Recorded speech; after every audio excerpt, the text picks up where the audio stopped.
Hello students, welcome to DSC Guru. ముందుగా రీసెంట్గా ఒక మెసేజ్ వచ్చింది. ఆ మెసేజ్ చూడండి, వాట్సాప్లో వచ్చింది.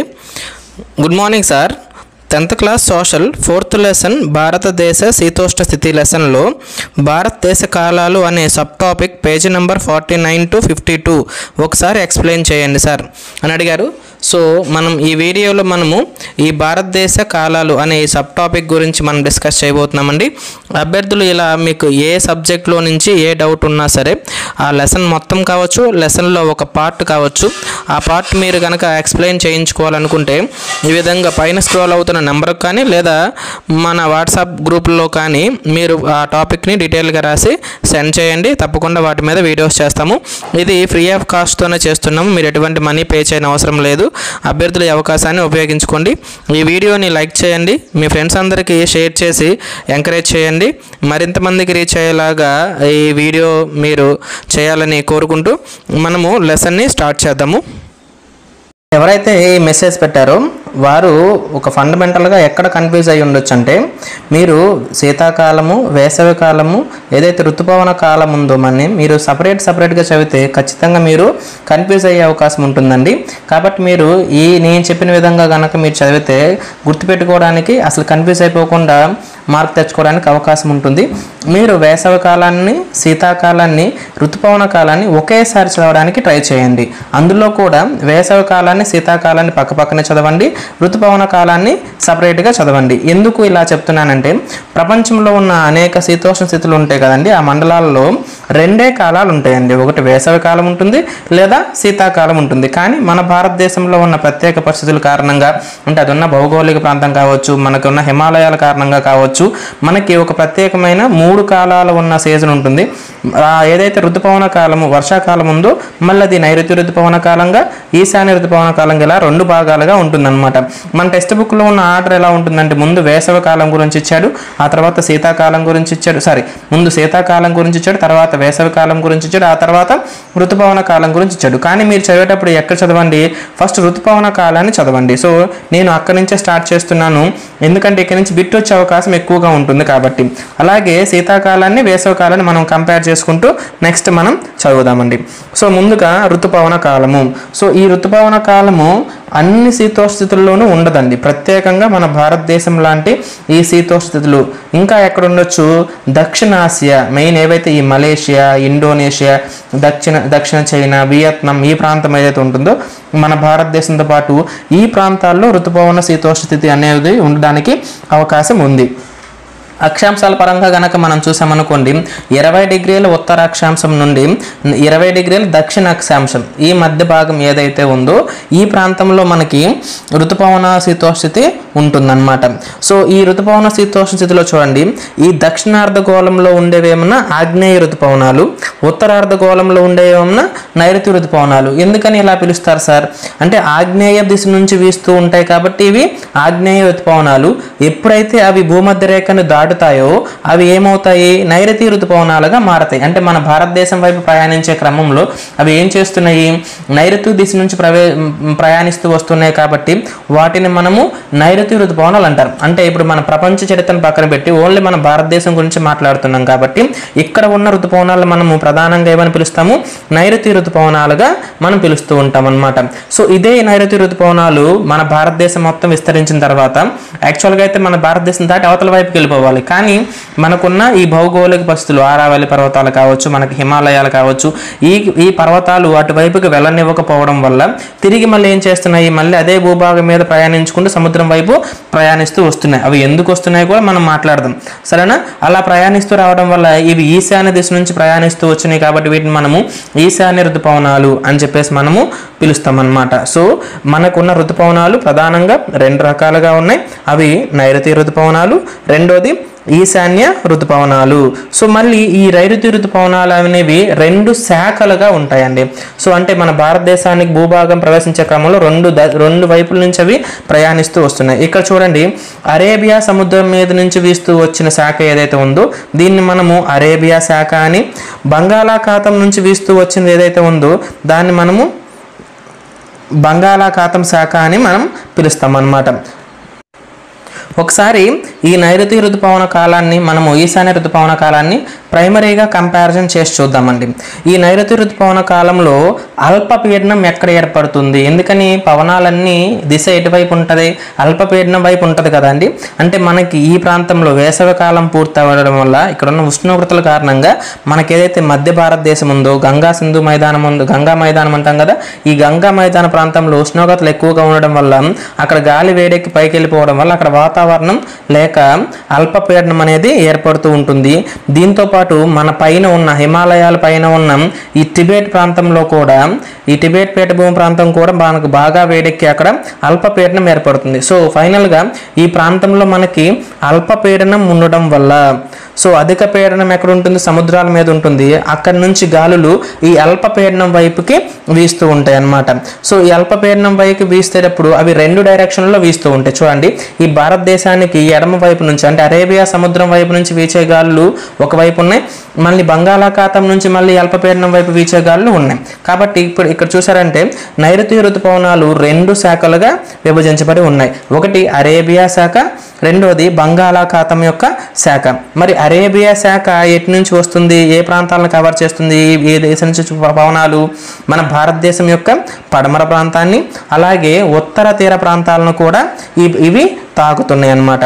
మరి బంగాళాఖాతం మీద నుంచి వచ్చే శాఖలు ఎటువైపు నుంచి వస్తుంది? ఈ బంగాళాఖాతం నుంచి ముందుగా అండమాన్ నికోబార్ దీవులకి ప్రయాణిస్తే ఆ తర్వాత నుంచి బెంగాల్ ప్రాంతం, ఆ తర్వాత మనకి ఈ షిల్లాంగ్ పీఠభూమి ప్రాంతం ఉంది కదా, ఈశాన్య భారతదేశ ప్రాంతం, ఈ ప్రాంతాన్ని తాకి తిరిగి మళ్ళీ మన భారతదేశాన్ని మొత్తం అంటే ఉత్తర భారతదేశం గంగా మైదానం వైపుకి ప్రయాణిస్తాయి అన్నమాట.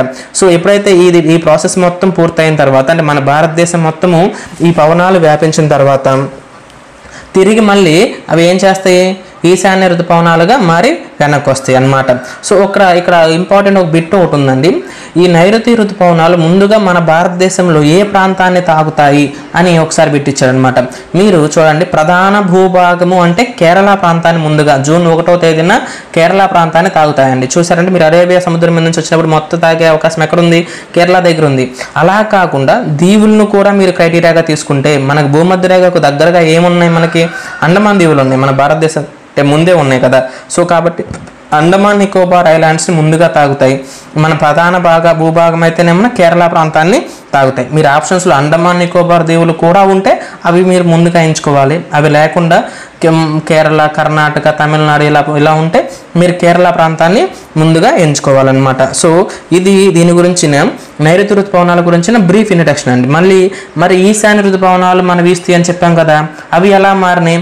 ఇందాక ఎప్పుడైతే మనకి అల్పపీడనం గంగా మైదానం ఉంటే ఆ మైదానం వైపు పవనాలు వీచినాయో, ఇప్పుడు ఈశాన్య పవనాలు మొదలయ్యే నాటికి అంటే సెప్టెంబర్ మధ్య నాటికి ఈ గంగా మైదాన ప్రాంతంలో అధిక పీడనం ఉంటుంది.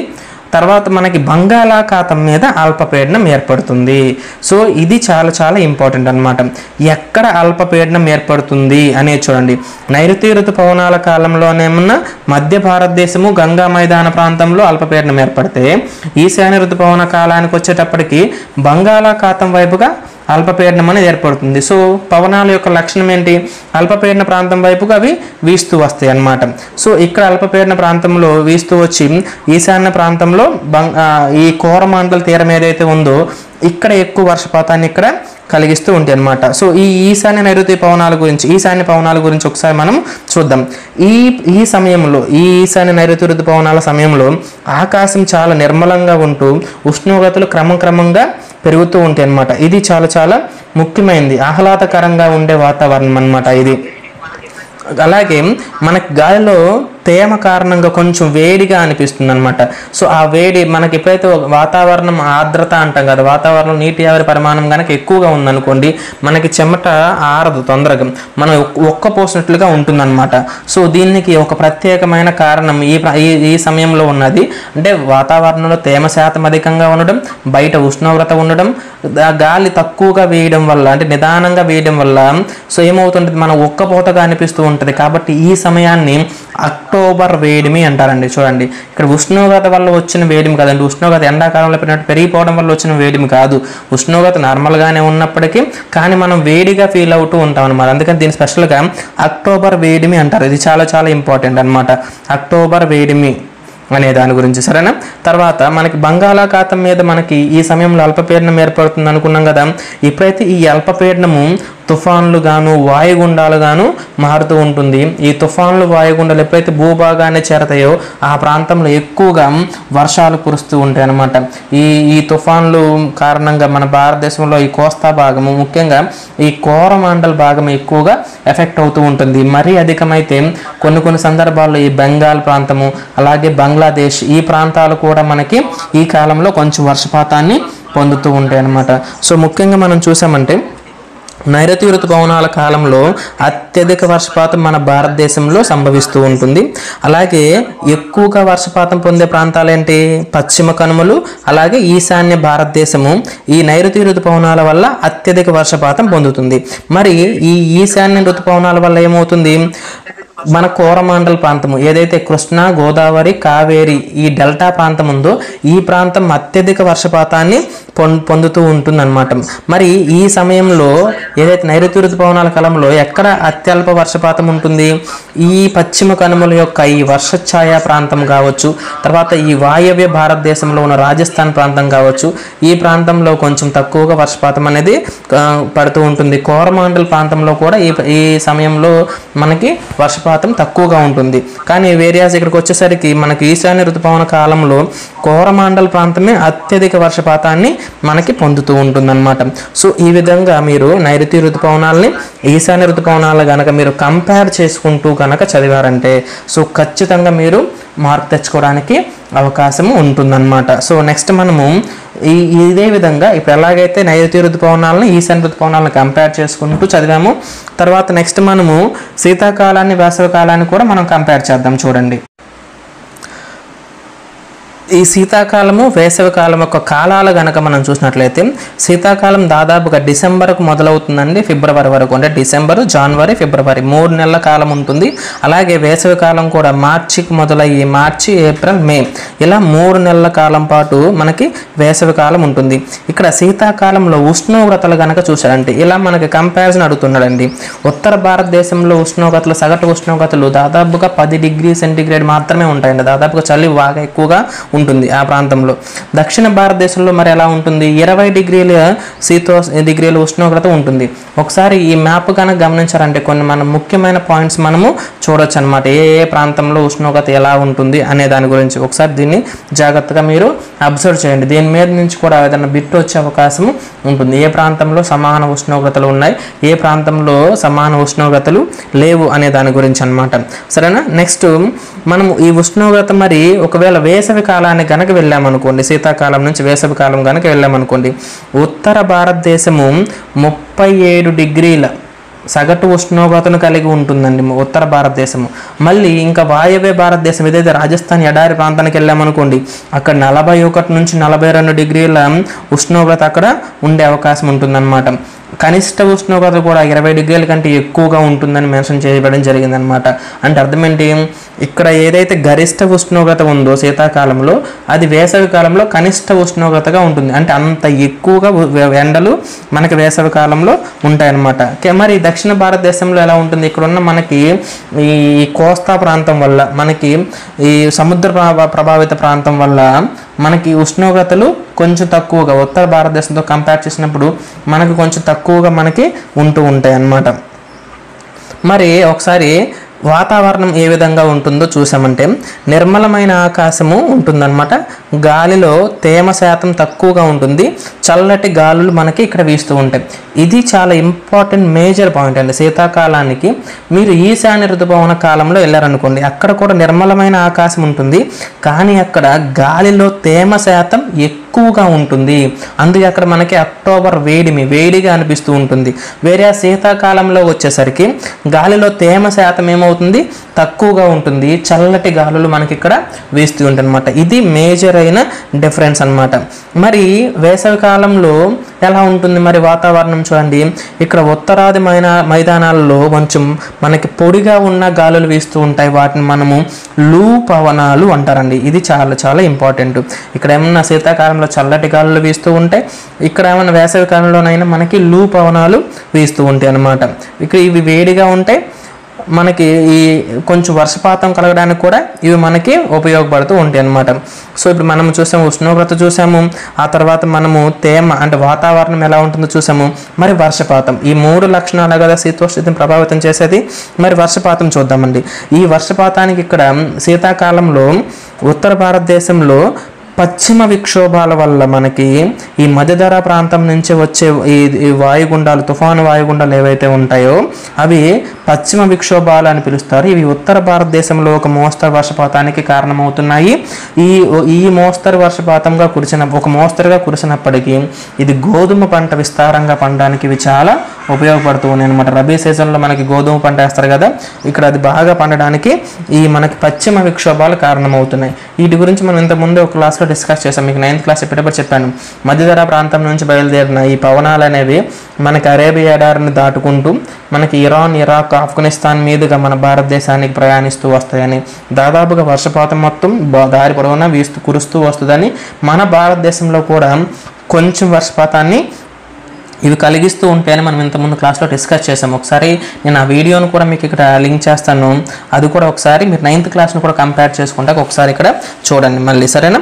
తర్వాత మనకి మరి వేసవి కాలంలో మరి ఏమైనా వర్షపాతం ఉంటుందా అంటే ఈ వేసవి కాలంలో దక్కన ప్రాంతంలో తొలకరి జల్లులు స్టార్ట్ అవుతాయండి. సో మనకి వేడి గాలులు, వడగాలులు అంటాం కదా. సో ఆ వడగాలులు కురవబోయడానికంటే, వడగాలులు వేసడానికంటే కొంచెం ముందుగా కొంచెం చిన్న చిన్న తొలకరి జల్లులు మనకి కురుస్తాయి అన్నమాట. ఈ కాలంలో మామిడి పండ్లు పండుతూ ఉంటాయి అన్నమాట. మనకి వీటిని మామిడి జల్లులు, మ్యాంగో షవర్స్ అని చెప్పేసి మనం ఇక్కడ పిలుస్తూ ఉంటాం. ఆంధ్రప్రదేశ్ ప్రాంతంలో పిలుస్తూ ఉంటారు అని చెప్పేసి మనకి 10th క్లాస్ బుక్లో ఇచ్చాడండి. 9th క్లాస్ బుక్లో కొంచెం వేరుగా ఉంది. ఒకసారి నేను దీన్ని కూడా మీకు కంపేర్ చేస్తూ ఒకసారి తర్వాత నేను మీకు వివరణ ఇస్తాను. కానీ మామిడి జల్లులు అని అంటారని చెప్పేసి 10th క్లాస్ బుక్ ప్రకారం ఇచ్చాడు. ఇట్లా ఏదైతే మనకి కన్ఫ్యూషన్ చేస్తూ ఉన్న అంటే ఇలా డిఫరెంట్గా ఉన్న ఏరియాస్ ఉంటాయో వాటి గురించి ఒకసారి మనం డీటెయిల్గా సపరేట్గా మాట్లాడుకుంటే మీకు బాగా జ్ఞాపకం ఉంటుందని నేను దాన్ని ఒక షార్ట్ రూపంలో మీకు చేసి మళ్ళీ మీకు ప్రజెంట్ చేస్తాను అనమాట. సో ఇక్కడ ఒకటైతే కన్ఫర్మ్ అండి. ఇక్కడ చూడండి, మధ్యధరా ప్రాంతం నుంచి వచ్చే పశ్చిమ విక్షోభాల వల్ల శీతాకాలంలో వర్షపాతం కురుస్తుంది. వేసవి కాలంలో తొలకరి జల్లుల వల్ల కొంత వర్షపాతం కురుస్తుంది. మరి శీతాకాలంలో పశ్చిమ విక్షోభాలు రబీ సీజన్లో వేసే గోధుమ పంటకు ఉపయోగకరంగా ఉన్నాయి. వేసవి కాలంలో కురిసే తొలకరి జల్లులు మామిడి పండ్లు పండడానికి, త్వరగా పండడానికి ఉపయోగకరంగా ఉన్నాయి. సో ఈ మేజర్గా ఉన్న ఈ 2 పాయింట్స్ మీరు గుర్తుంచుకోవాల్సి ఉంటుందన్నమాట. ఇంతటితో మేజర్ కాన్సెప్ట్స్ ఏవైతే ఉన్నాయో నేను ప్రైమరీగా వాటిని మీకు ఎక్స్ప్లెయిన్ చేశానండి. కానీ ఇక్కడతో మీరు దాన్ని ఆపకూడదు. మనకు టెక్స్ట్ బుక్లో ఇచ్చిన లెసన్ సంబంధించిన ఈ మ్యాప్స్ గురించి, వాటికి రిలేటెడ్గా అడిగిన క్వశ్చన్స్ గురించి కూడా ఒకసారి మనము డీటెయిల్గా చూద్దామండి. ఈ మ్యాప్ కనుక చూస్తే పురోగమన ఋతుపవన కాలం జూన్ 1 మొదలయ్యి జూలై 1 కల్లా నైరుతి ఋతుపవనాలు భారతదేశం మొత్తం వ్యాపించాయనేది మనకు తెలుస్తుంది అనమాట. సో క్రింది మ్యాప్లో మనకి ఈశాన్య ఋతుపవన కాలాలు సెప్టెంబర్ 1వ తేదీ కల్లా మొదలైనవి. కానీ ఈ పవనాల వల్ల వర్షపాతం ఏమీ కలగదు. ఏవైతే చూడండి అక్టోబర్ 15 నుంచి మొదలైన ఈశాన్య ఋతుపవనాలు ఏవైతే ఉన్నాయో వీటి వల్ల మనకి వర్షపాతం అనేది కోరమాండల తీరంలో సంభవిస్తుంది అనే విషయాన్ని మనం ఇక్కడ నుంచి గ్రహించవచ్చు. అలాగే మన తెలుగు సంవత్సరాలు ఉన్నాయి కదండి, తెలుగు నెలలు ఉన్నాయి కదండి, 12 నెలలు ఉన్నాయి కదా. రెండు నెలలు కలిపి ఒక్కొక్క ఋతువుగా మనకి 6 ఋతువులు ఉన్నాయండి. ఏ నెలల్లో ఏ ఋతువులు ఉన్నది కూడా ఒకసారి చూసుకోండి. మార్చి ఏప్రిల్ నెలల్లో మనకి చైత్ర వైశాఖ మాసాలు వసంత ఋతువు అండి, వేసవికాలం స్టార్ట్ అవుతుంది. మే జూన్లో జ్యేష్ఠ ఆషాఢ నెలలు ఉంటాయి తెలుగు నెలల ప్రకారము, గ్రీష్మ ఋతువు. అలాగే వర్ష ఋతువు జూలై ఆగస్టులో ఉంటుంది. శరద్ ఋతువు సెప్టెంబర్ అక్టోబర్లో ఆశ్వేజం కార్తీక మాసాల్లో ఉంటుంది. హేమంత్ ఋతువు నవంబర్ డిసెంబర్లో మార్గశిర పుష్యమాగాల్లో ఉంటుంది. శిశిర ఋతువు మాఘం ఫాల్గుణంలో జనవరి ఫిబ్రవరి మాసాల్లో వస్తుంది. ఇవి చాలా ఇంపార్టెంట్. వీడియో మీకు యూస్ఫుల్ అయింది అనుకుంటున్నాను. తప్పకుండా ఈ వీడియోని లైక్ చేసి మీ ఫ్రెండ్స్ అందరితో షేర్ చేసి ఛానల్లో సబ్స్క్రైబ్ చేసి ఎంకరేజ్ చేస్తారని ఆశిస్తున్నాను. నెక్స్ట్ వీడియోలో కలుద్దాం.